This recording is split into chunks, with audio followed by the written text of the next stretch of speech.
Insyaallah akan mengisi kultum kita ini dan sudah hadir Bapak M. Isnur, Ketua LBHI.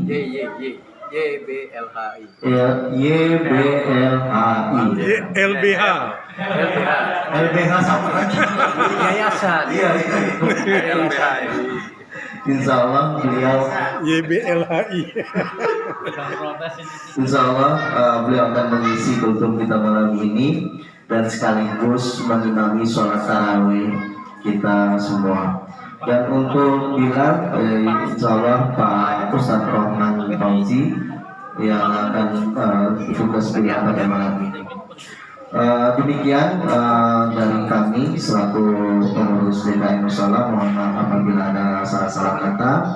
Untuk Pak Isnur kami persilakan. Wabillahi taufiq wal hidayah. Wassalamualaikum warahmatullahi wabarakatuh. Waalaikumsalam. Waalaikumsalam.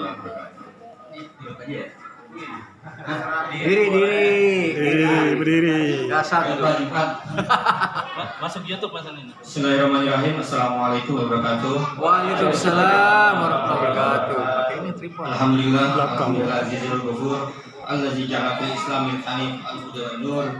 Asyhadu an la ilaha illallah wa asyhadu anna Muhammadan abduhu wa Jamaahnya dari rasuluh. juga. Nggak usah. Allahumma shalli ala sayyidina Muhammad khatim nabiyil mursalin wa ala alihi wa sahbihi wa ashabil ahya. Laptop masalahnya. Yang saya hormati Bapak jamaah Musola Fatul Khair dan juga jamaah Palang Lestari. Pertama saya ucapkan terima kasih untuk diundang walaupun dadakan. Saya dari di Bogor ya kan udah ada agenda tiba-tiba harus berangkat ke sini. Tapi karena ini petugas musola nggak ada yang bisa menangani perintah musola perintah nomor 1 ya kan. Bapak-bapak, karena tadi disebutin sebagai YLBHI-nya, jadi saya mau bawa sebagai warga Pamles aja dulu gitu kan. Tapi karena disebutnya YLBHI itu saya bawa tema yang sesuai dengan tema saya deh gitu ya. Ya, sip, cakep. Pertama kita tuh setiap Jumat ya, bapak-bapak khususnya, ibu-ibu juga mungkin sering mendengar di musola. Khutbah Jumat itu khotib biasanya mengutip selalu kalimat Innallaha ya'muru bil 'adli wal ihsan wa ita'i dzil qurba wa yanha 'anil fahsya'i wal munkari wal baghi ya'izukum la'allakum tadhakkarun. Ada ingat nggak kalimatnya? Iya. Benar nggak? Ada yang tahu nggak artinya? Ada nih. Tahu. Ada nggak yang meresapi artinya? Memahami maknanya seperti apa? Atau ngantuk? Adil. Ya kan? Ngantuk ya kan? Tiba-tiba Allah berubah bangun gimana? Bener nggak? Betul. Kita selalu mendengar setiap Jumat dan bahkan wajib mendengarkannya dengan penuh kesadaran. Tapi kita nggak pernah paham maknanya, jarang sekali menggali apa yang terkandung di dalamnya, apalagi mempraktekannya. Itu adalah penggalan dari Al-Quran surat An-Nahl ayat 90. Nanti Bapak Ibu bisa lihat lebih dalam dan baca kitab tafsir yang lain. Tapi kira-kira artinya, sesungguhnya Allah memerintahkan keadilan dan kebaikan dan pemberian kepada leha, kepada kaum kerabat, kepada orang-orang yang dekat, kepada saudara, dan Dia melarang dari hal-hal yang keji dan jahat, dan memberi kamu sekalian petunjuk agar kiranya kamu merenungkan. Jadi kalimat yang kita dengarkan setiap Jumat adalah perintah menegakkan keadilan, perintah untuk menghadirkan kebaikan di sekitar.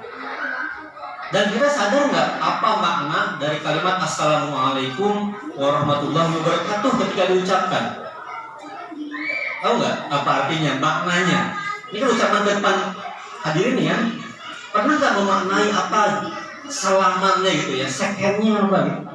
Bisa nggak? Assalamualaikum warahmatullahi wabarakatuh. Keselamatan atas Anda. Kan gitu kan? Itu bukan doa. Doa iya, tapi itu adalah jaminan, garansi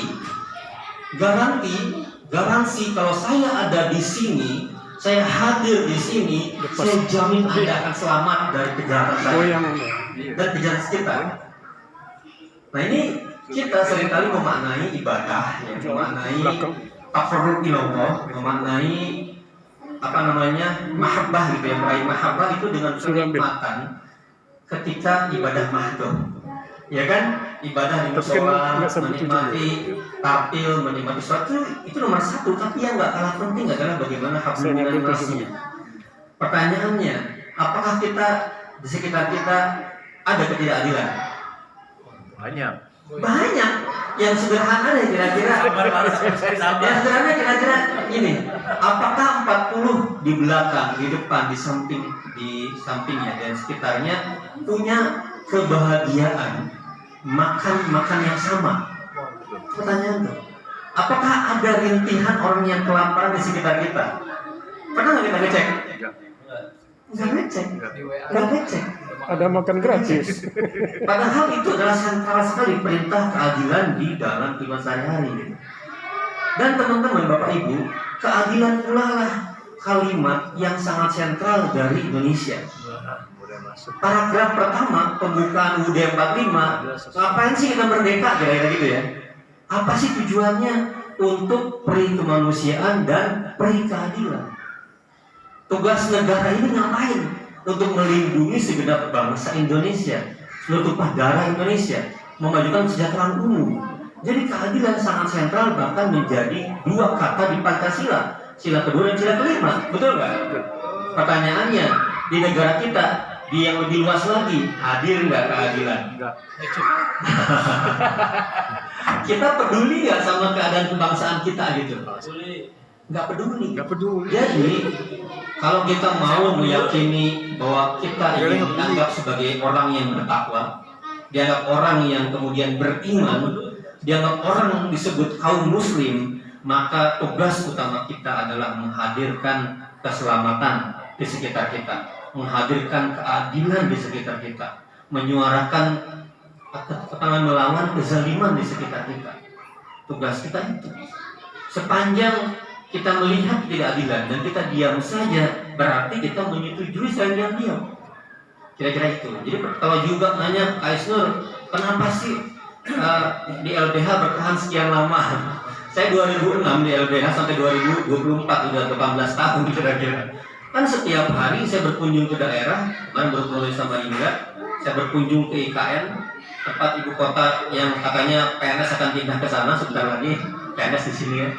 Saya menemui teman-teman ada di sana, Magdat, Pak Malun, teman-teman sepaku dan lain-lain, orang-orang yang sudah tinggal berabad-abad, sudah tinggal puluhan ratusan tahun, dan sekarang dengan proyek tertentu, kepentingan strategis nasional itu digusur, bahkan diancam minggu ini harus pergi. Seperti juga saya berangkat ke Rempang sebelumnya, sudah 3 abad mereka tinggal di sana karena ada perusahaan membangun real estate, harus pergi dari kepulauan. Itu setiap minggu saya mendengar seperti ini. Seperti juga kemarin saya mendengar ada orang Papua direndam di gentong, dicurigai sebagai mata-mata, disayat kulitnya seperti film di PKI gitu. Mengerikan sekali gitu. Seorang warga negara disiksa habis-habisan oleh petugas negara gitu. Jadi tidak sesuai dengan semangat perintah keadilan. Nah, kita nggak bisa mendiamkan itu, karena bisa jadi itu adalah penderitaan dan haknya mereka kepada kita. Ya kan, hakul muslim ala muslim apa? Menolong. Ketika ada muslim yang lain, warga negara yang lain menderita, kita punya kewajiban yang menolong. Dan sebaik-baik manusia adalah manusia yang ngasih manfaat buat yang banyak. Khairun nas anfa'uhum linnas. Semoga manfaatnya buat malam ini. Terima kasih. Wassalamualaikum warahmatullahi wabarakatuh. Waalaikumsalam.